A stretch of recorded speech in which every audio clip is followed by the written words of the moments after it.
good. Hey everyone. So welcome back to Fallout Hobbies weekly live stream, and we have a major improvement this week.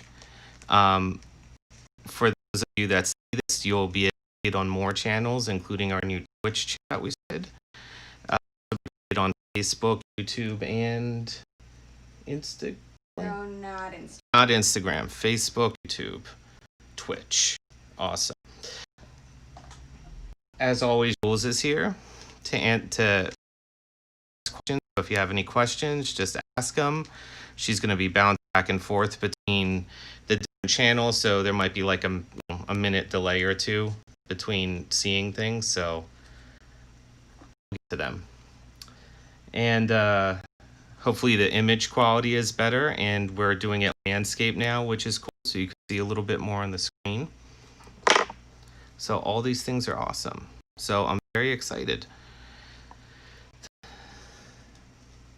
everything okay over there? I'm just seeing if it's actually going to all the pages. Oh, it didn't update right away on my end. Okay. Okay, so it is going to all the pages. Yes. So everything's good then. Theoretically. All right, awesome. Well, I hope everyone's having a good day, a good Thursday. Today, I'm going to be doing a lot of fun Dark Eldar stuff. I have new bits that I'm going to be working with on some conversions. I have new skulls that I'm going to paint up with a cool hexagon pattern. And just kind of going to get into it. So, conversion-wise, one thing that's really awesome is I have this whole line of new surgical arms that are, Dark Eldar inspired, but they're my own designs. Let's see how well you can see them in there. These are 4 of the 8. There's 8 total when you buy this. It's on the bits page. I've been using them to make some pretty cool Drukhari conversions, like this that I posted yesterday that's using 2 of the surgical arms on the back. Pretty creepy. I think he's creepy at least. And what I'm going to be doing with them right now is this is a really old model from Rackham. He stopped making this game, I don't know, like maybe 15 years ago. And called Ragnarok. They stopped making this game about 15 years ago, but you could still find some of these figures online. And they had this faction called the Alchemists of Durs, and they basically were like the fantasy version of Dark Eldar. And they had a lot of these like creepy Stein style creatures and stuff. I mean, this whole body is from the figure already, and it's so Dark Eldar looking. So I'm going to be adding extra bits to it. I sliced the sword arm off and replaced it with a hand. Same with the tentacle arm over here. But then I'm going to some of my own custom bits. I'm going to put 2 protruding mechanical arms at the back and create. Well, I'm going to use the head that they have, which I don't know. It's cool, but it's not what I want for my convert. So I got to like sand that down. Tap smack on it for over here. But the main thing I want to show right now is the fact that these conversion bits are very modular. Let me take those clips away. So you can use these for pretty much anything. Like, Fabius Bile came out again, and he's got a lot of options for converting troops, and he's got that whole evil mad scientist surgical arm feel. You can always use this for Dark Eldar. You could use it for Dark Mechanicus. There's a lot of options here to work with. It's very simple. I'm just literally gonna put a dab of super glue and attach these arms to the back. I'm gonna have a little fun with it.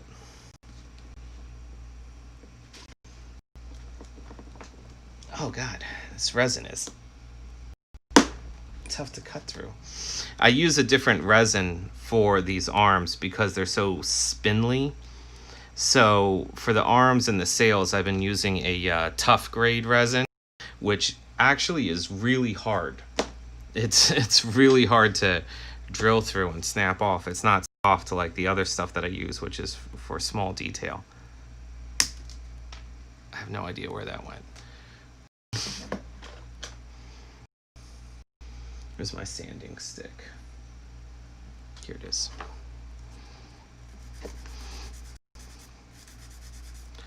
I give them a little ball nub on the end where they would connect via a joint if it was like on a Talos model or something.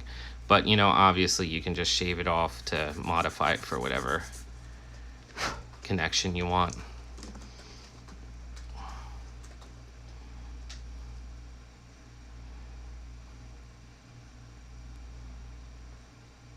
So that's a good spot for the one. This other side has a little hump right here that I'm gonna just kind of sand flat.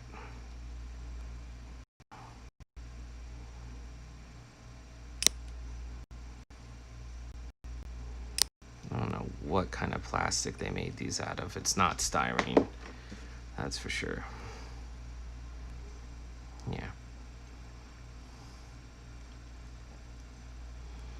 I think I'll put the grabby arm on this end and the injector arm on that end. All right, I'm just gonna kind of put a little bit of zip kicker on here just to get the surface ready. If you guys don't use zip or Instaset, you're missing. They're the same, Instaset or zip kicker. It's super glue accelerator. It's liquid. It's like the consistency of water, but it just solidifies super glue in like a second. So for applications like this, it's great.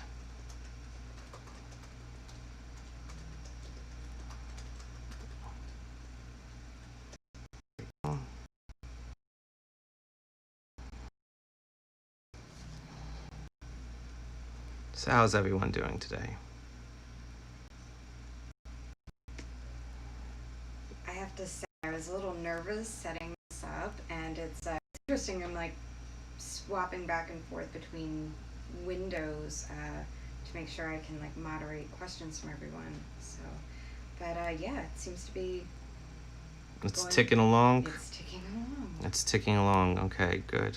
We're trying to really improve our social media presence and like get more videos out there and more tutorials and things like that. So you're going to be seeing a lot more of that in the near future. Well, we've been doing the Facebook live streams for a little while now, but yeah, I'm really excited to get back to posting stuff on our YouTube and our new Twitch channel.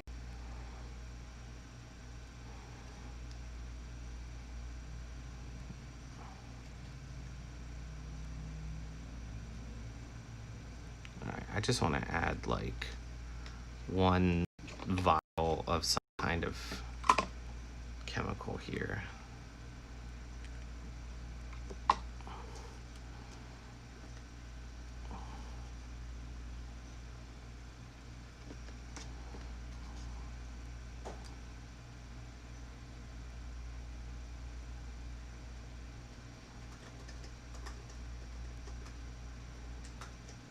There we go.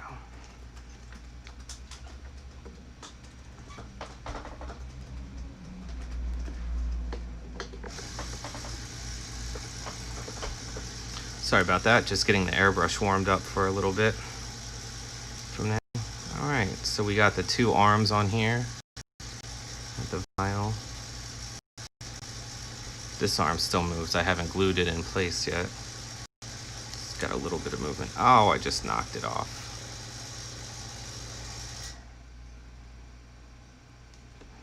One second. I might have to pin that.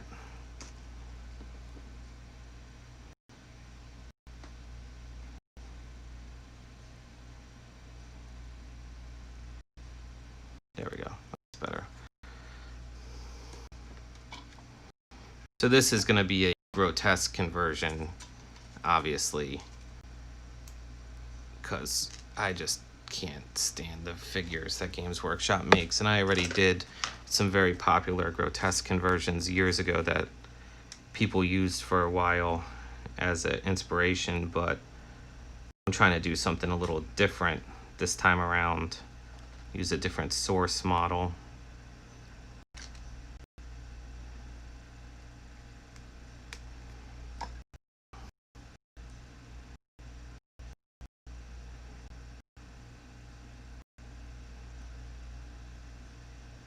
It's like, do I even need to use the head that I had, or can I just like throw a glob of green stuff on here and call it a day?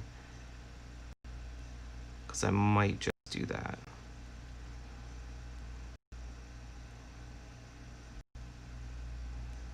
No, actually, I think that is what I'm going to do, rather than shaving this head down all the way. Yeah. I'll even get it a lower there. Well, I'm just going to put a big glob of super glue here to hold the green stuff. I'm going to sculpt a green stuff back of the head.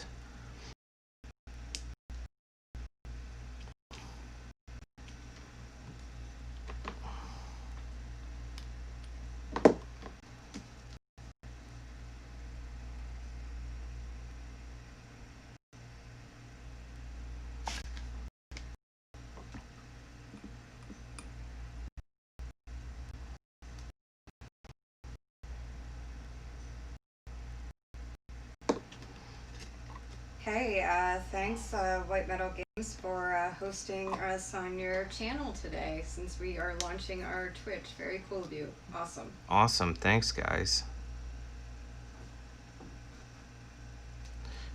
If you ever need really good commission painting service, hit up White Metal Games.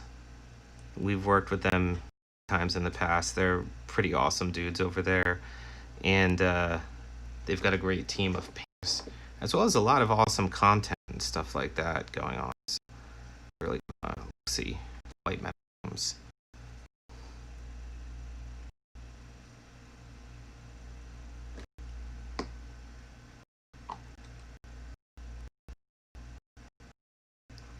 Yeah, when in doubt, just use a giant glob of super glue.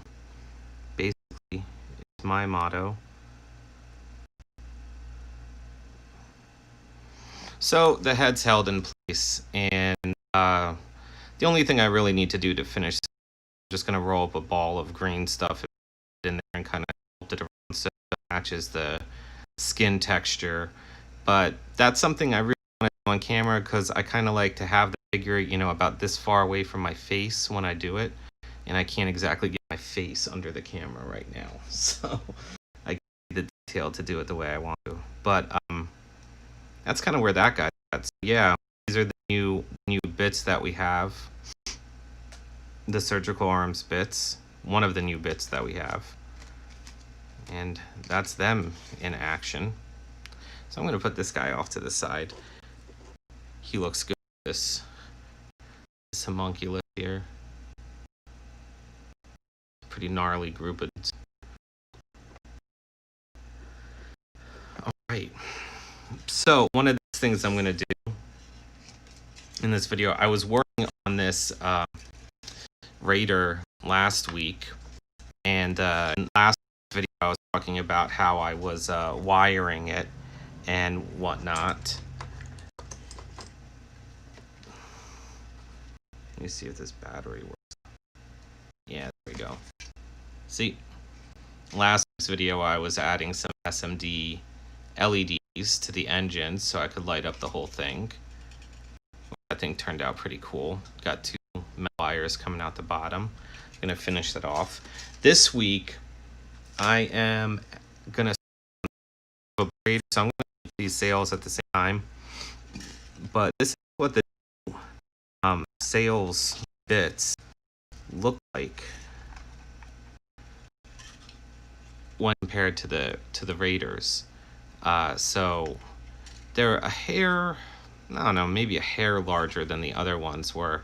I was just trying to make them a bit more dynamic than what the Games Workshop's ones were. Don't get me wrong, I love all Games Workshop Dark Eldar designs except grotesques because they're stupid.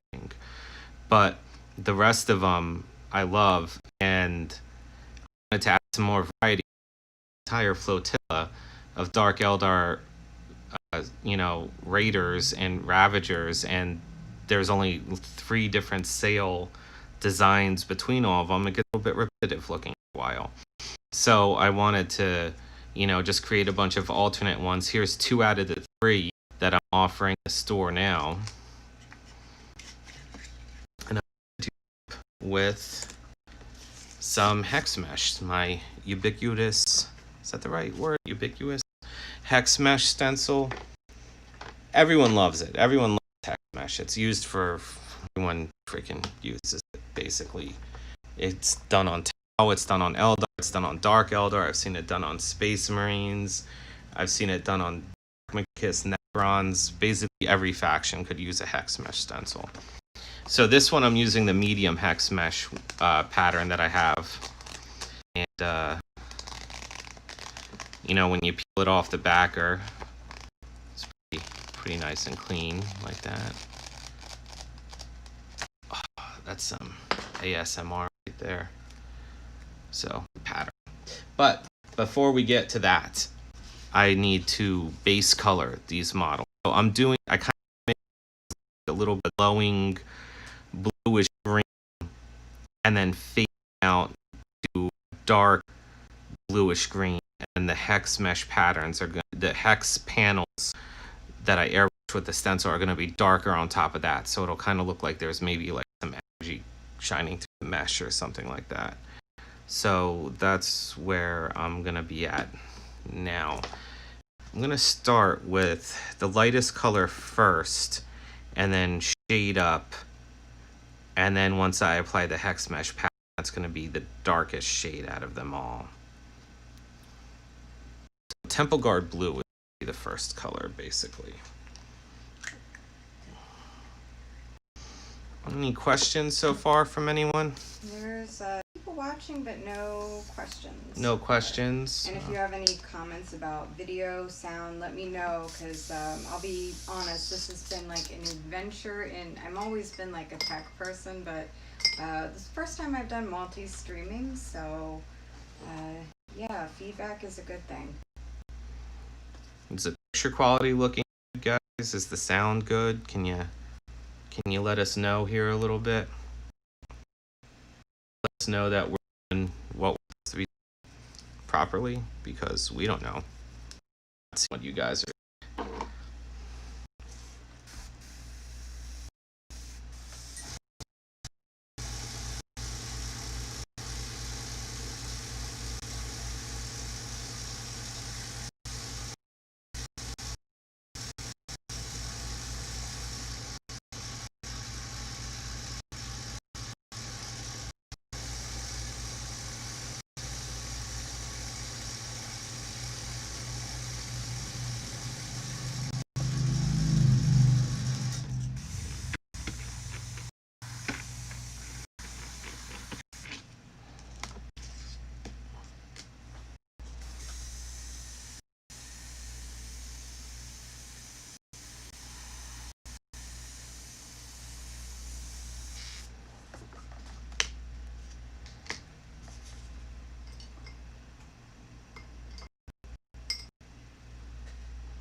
Oh, Raymond Ray, sound is broken up on your end. Tried the YouTube channel and it's broken there too.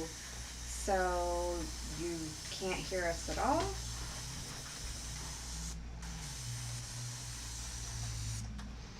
Hold on. I'm asking that in the chat just in case no one can hear. Okay.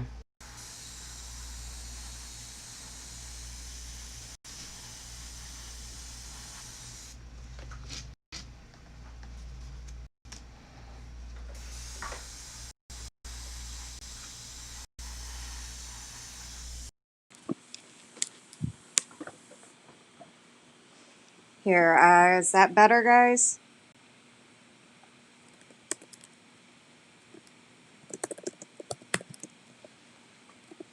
All right, well, we're testing out the sound now. This is the first time we've used this app to stream across multi-channels, so we're just kind of making sure everything's, you know, working correctly. Alright, so I got this color on first. Next color up. I'm cleaning the airbrush out right now in order to switch colors.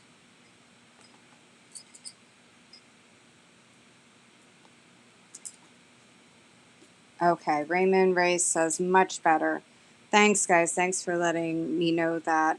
We're using a trial of Ecamm Live right now, and if we like it, and you know, it allows us to go across more platforms at once, we're going to continue using it. So, Was it a setting or something that wasn't working out there?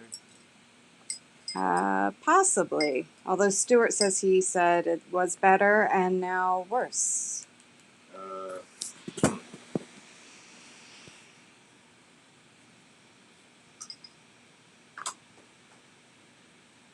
it's definitely something with this software. Is it varying from platform to platform?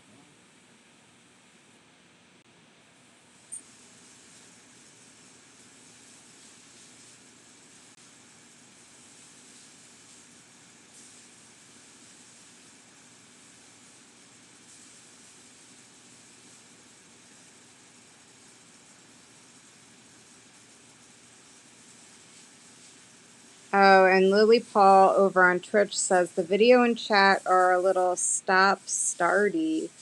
Yeah, I have noticed there's like a little bit of a delay on my end. I actually closed every single thing that I had open because it seems like the video encoding software, and I have a MacBook Pro, is pretty power intensive, processing intensive. We will get the hang of this, but this is our first week doing it this way, so please bear with us. Yeah. We're trying to work out all the kinks with this Ecamm software because we really wanted to extend the live stream videos from beyond just Facebook.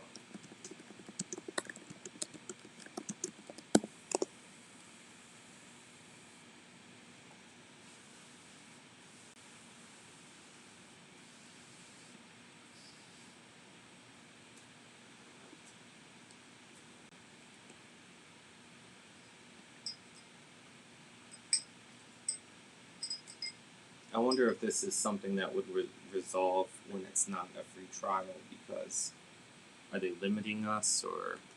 They shouldn't be. I don't think that's an issue. The only thing they do is like a little watermark or whatever, which is slightly annoying. But yeah, I get it. Stuart says, yeah, so I came to Facebook live stream, but his voice is so low, like he needs a mic on him. We might be able to get like a mic and hook it up to the laptop to make that better for next week, for sure. So my voice is too low. I wonder if there is a setting to increase. Let me see here. Enable audio is on. For a second. I feel like we're in like one of those Verizon commercials. Can you hear me now? Yeah, sorry about this, guy. We're working through it. I could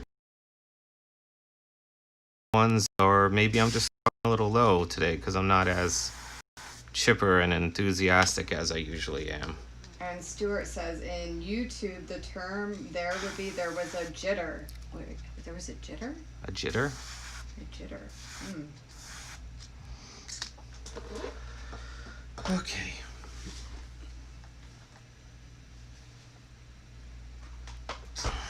Much better, Stuart says. That sounded better. Okay, cool. I did some tweaking with the audio over here.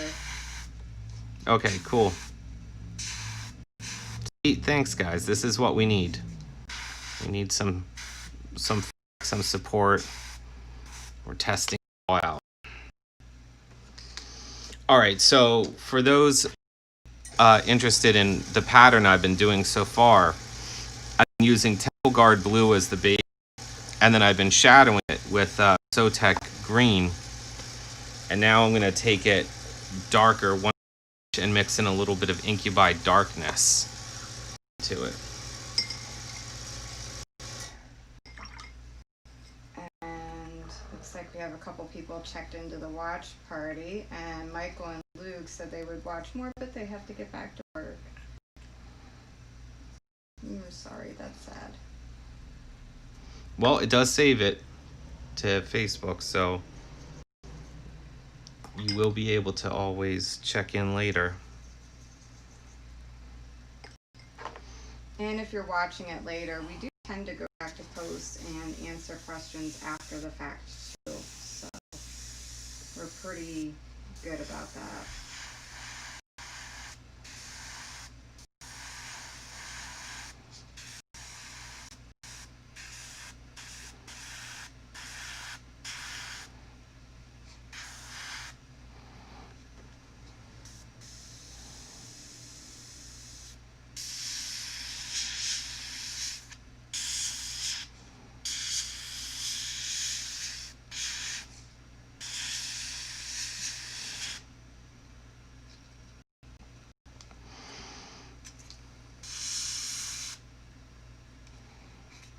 There we go. I'm adding one more layer of shading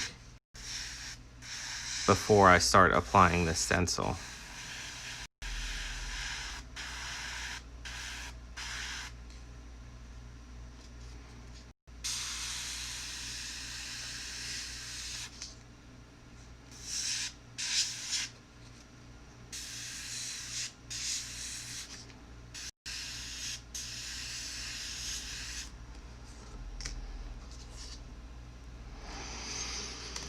David Wooden says, "Hey, dude," and Hey. Dudette.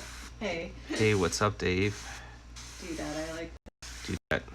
I actually haven't heard that term in a while. All you dudes and dudettes.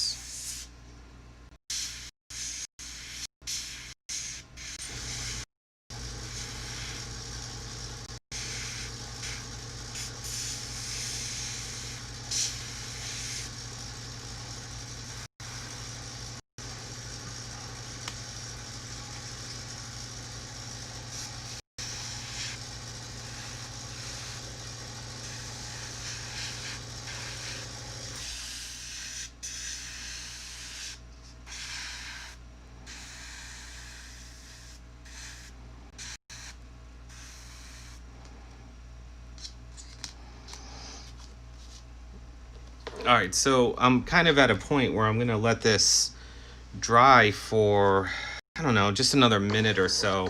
I still have wet in the airbrush, so I don't want to let that sit in a minute or so.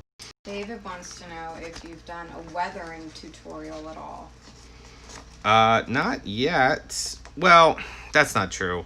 On YouTube, I have done some things like that back in the day when like our weathering kits first started being released. We are restocking the weathering kits like very, very soon. And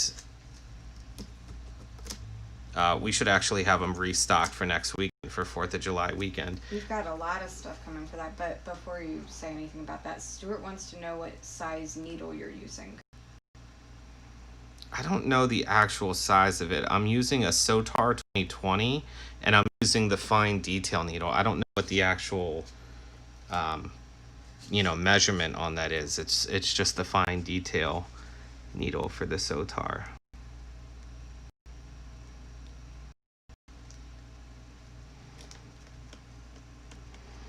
But yeah, we actually have a lot of really cool stuff that is launching around 4th of July weekend, so I'm pretty excited about that. Mm-hmm.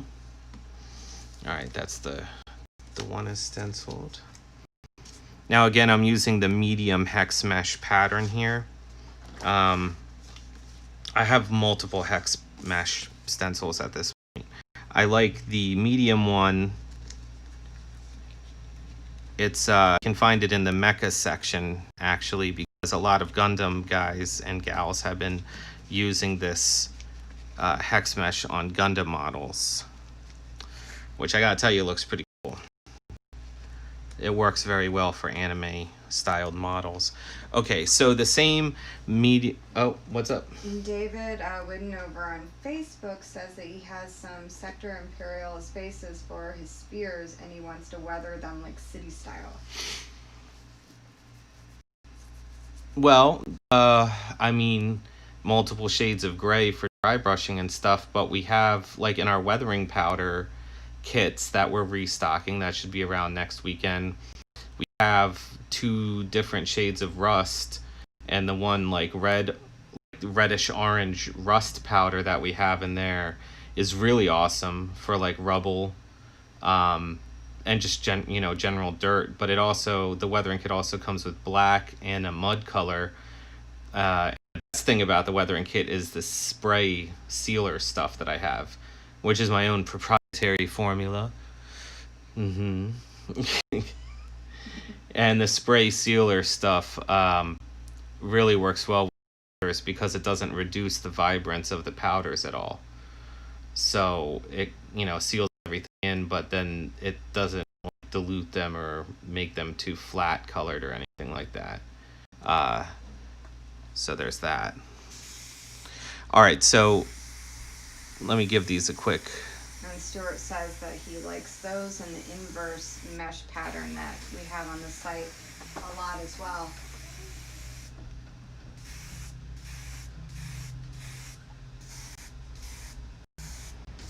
Yeah, I like the inverse hex mesh pattern too a lot.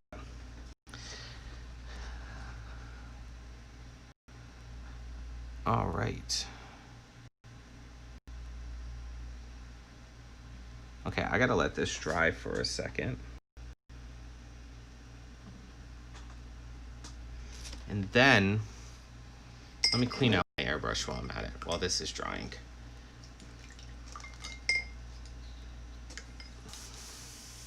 Because in order to get the final effect that I'm looking for, this color, the color that I just sprayed was Sotek Green mixed with Incubi Darkness. The color that I'm going to spray next is Incubi Darkness with like a drop of black in it.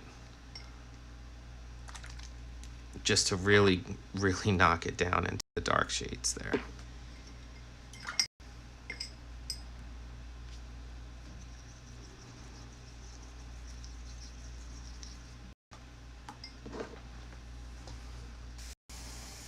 Let's get that. A lot of people ask about this. I put black paper down because it's just a nice disposable surface for. There we go. That's a nice color.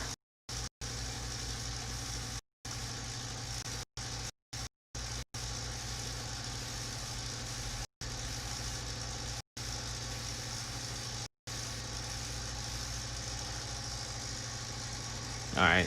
I don't want to go.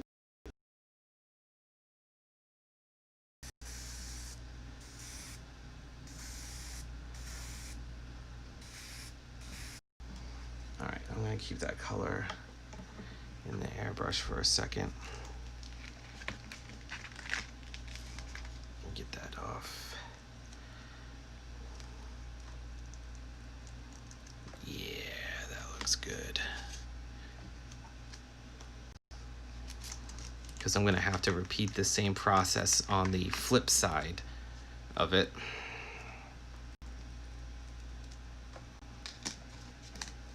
Ooh.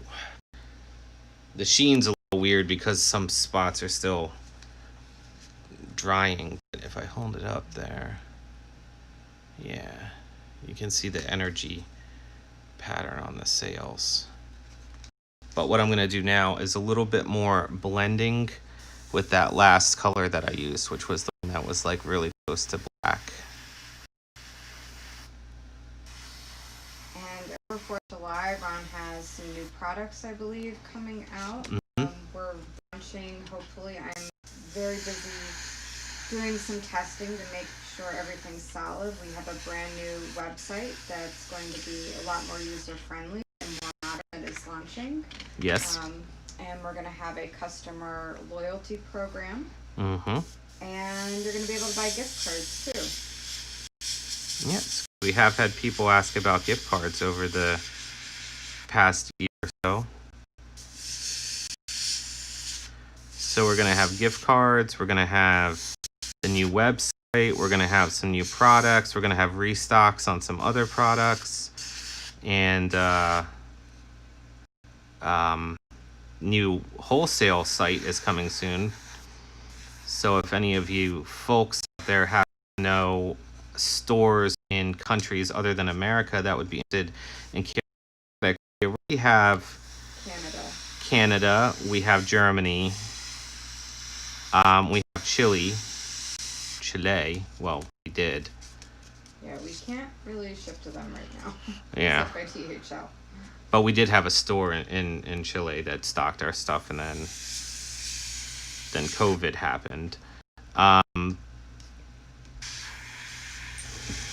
What we're looking for is if anyone out there knows anybody in the UK that would be willing to stock our stuff, or Australia.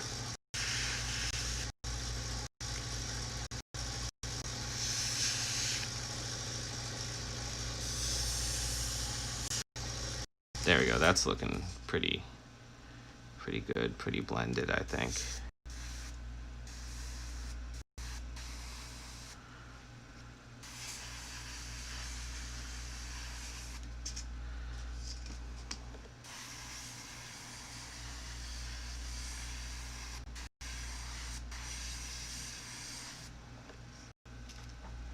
All right. So that's the one side, and then basically what I'd be doing is repeating that pattern on the other side where I'm only up to this stage of it. I have to clean my airbrush out before I do anything else with that.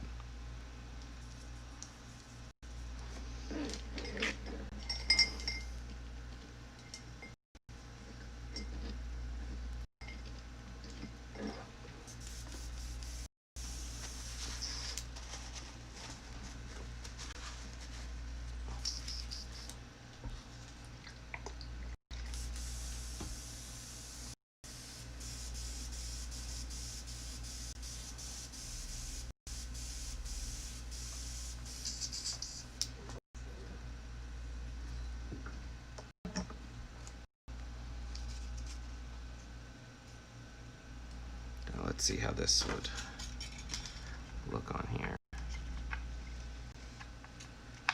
Yeah, I'm really liking where that's going a lot. All right, time to flip it, and I'm gonna try to match. Well, I guess I don't really need to match the hex pattern that much. It's not like people will be looking at both sides. Just match the orientation of it so they're so the hexes are traveling in the same direction.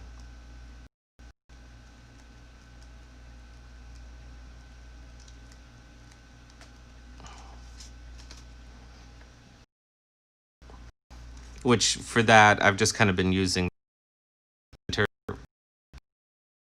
that to kind of align where.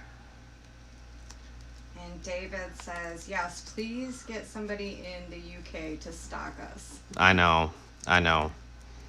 You guys, the UK, their tariffs are outrageous. Trust me, I'm aware.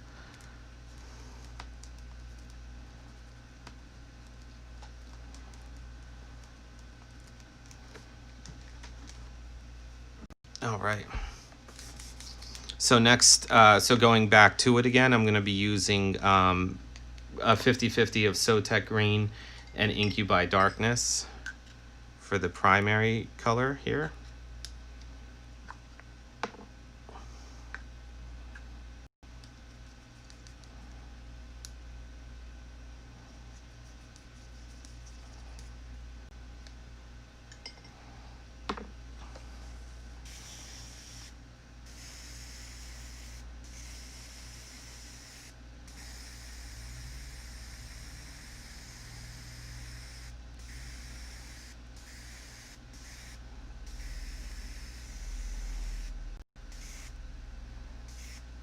All right, let's let that dry for a moment.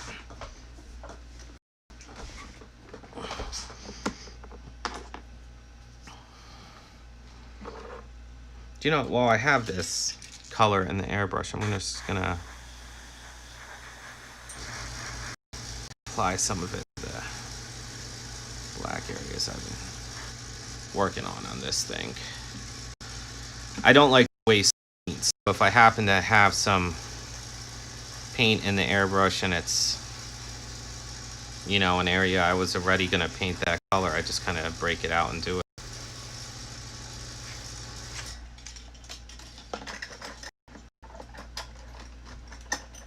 Let me get that prow too.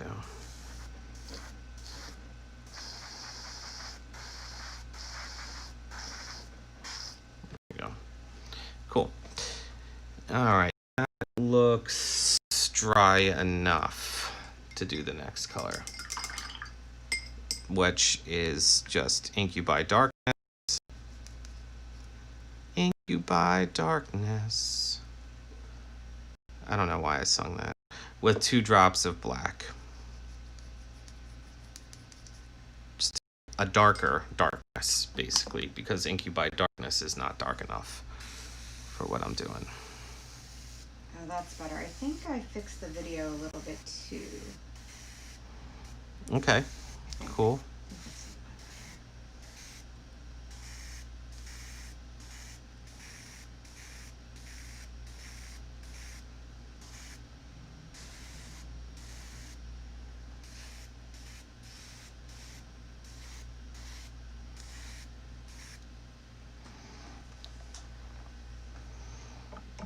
All right, I'm leaving that color in the airbrush for a minute while these dry.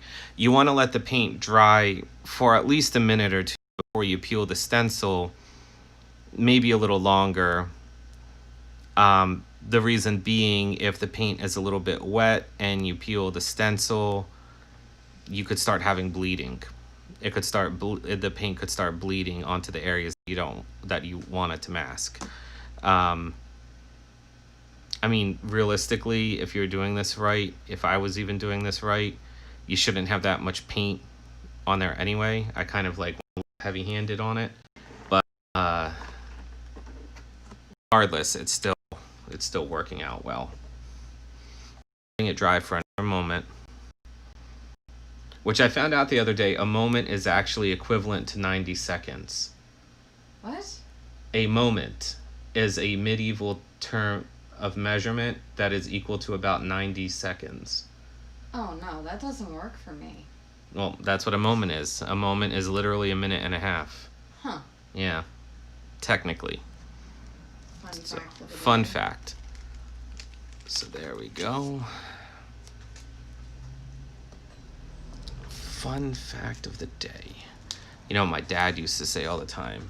He used to say, fiction or fact from Gamble's Almanac. So cheesy. Love you, Dad. Cheesy saying.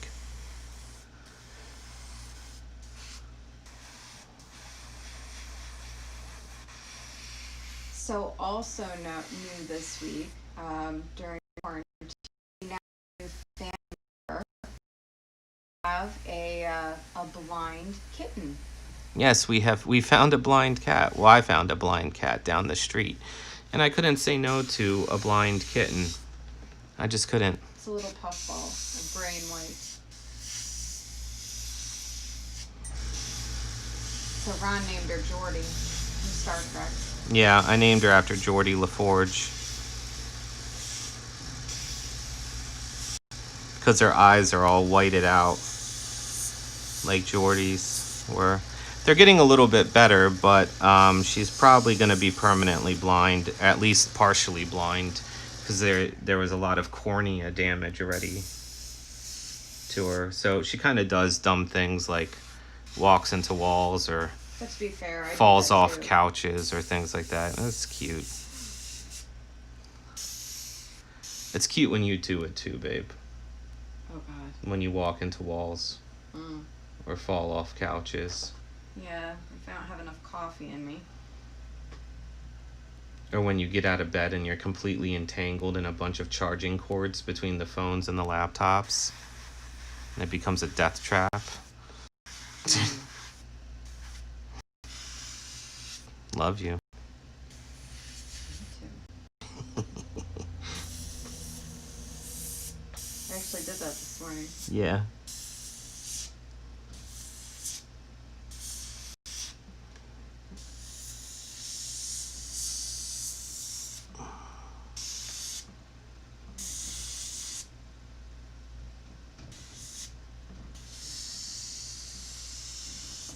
Okay. All right. So that blending is pretty much done. So at this point, you know, we're gonna be bringing the video to a close shortly because that's kind of all I wanted to cover for today. What I'm doing is just using that leftover color that was in the airbrush to blend it in and become the base for the spines and whatever these strut things are that hold the spines. I don't know what they're called. And I'm kind of gonna start. Oh, what's up? Oh, David was just asking what happened, what caused the blindness. I think it's because we found him under like Oh, the shed kitten. Yeah. that had like a lot of it was an abandoned shed and it had a lot of chemicals in it. So I don't know if it was like a chemical burn or whether it was genetic, but we took her to the vet and we've been doing this like gel goop in her like eyes 4 times a day. She's on an antibiotic. And we gotta do drops in her ears for ear mites too. She's a mess. She's a mess. Yeah, this kitten's a mess. This kitten's cost several $100s already in vet bills. She's an expensive. So expensive cat. Yeah, where I found her, there was an abandoned shed down the street from us that's connected to this house that clearly no one lives in. It's completely dilapidated. There's like cars like broken down in the lot. No one's done anything about this property. I don't know what the hell is going on with it. But the shed is completely like blocked off. Like you can't get into it. I looked in through the window and it's just filled with vats of like oils and chemicals and all sorts of fun stuff that's probably been there for God knows how long. And there's like 20 cats that live out there. There's a bunch of adults. There's at least 10 kittens running around. And they're all in various states of disarray. But this poor kitten was completely blind when we found her. Like, she didn't even see me approaching her. She was just that blind. And she was small, too. She looks a couple weeks smaller in size than what she actually is because she was probably very malnourished because she couldn't, you know, get to the food sources the way that other kittens could because she was blind. So, lost my train of thought. I think that she got a really bad eye infection or possibly chemical burned her eyes when she was a kitten because of all the chemicals that are in there. And we've been giving her the medicine and stuff like that, but the vet said that she's probably always going to have some level of blindness because her corneas are scarred and really damaged. So she might get a little bit back. You know, she can definitely shapes to a certain amount. For the most part, she's blind. So we'll see. We'll see how it goes. But I decided to name her Geordie LaForge because I just figured it was appropriate. And he brought her home, and as soon as I saw her, I'm like, you know, we can't take in any more cats. We just have too many. And like as soon as I saw her, I'm like, I just couldn't. I'm a big softie. We had to. Yeah. Oh, she's adorable. All right, guys. Well, I'm going to be stopping the video here for now. I mean, I'm pretty happy with how these sails turned out. They just need a little bit of hand detailing at this point. Not much airbrushing left. And of course, I'm going to put, when I finish designing the decals for my Cabal, I'm going to put my own Cabal sigil, you know, right on the main area of the sails there. But that's for a later date. So I hope you guys enjoyed this video. And thanks for helping us work through the technical difficulties with it. It should be a little bit smoother next week when we do another one. And yeah, so check out this store. We got all these new like dark eldar bits, sails, these prows. We got alternate prows for raiders in right now. These ones are pretty. Stuart says, great live stream. Thanks again. Man. Awesome. Thanks for stopping in, you guys. Yep. And we'll see you guys next week. And also, we have a big 4th of July sale coming up soon, and lots of new stuff and new website and all that good stuff. So make sure you subscribe to our newsletter, The Tactical Squad, which I know sounds cheesy, but you'll get all the latest stuff and sale info. So. All right. All right, guys. Thanks for watching, and we'll see you next week.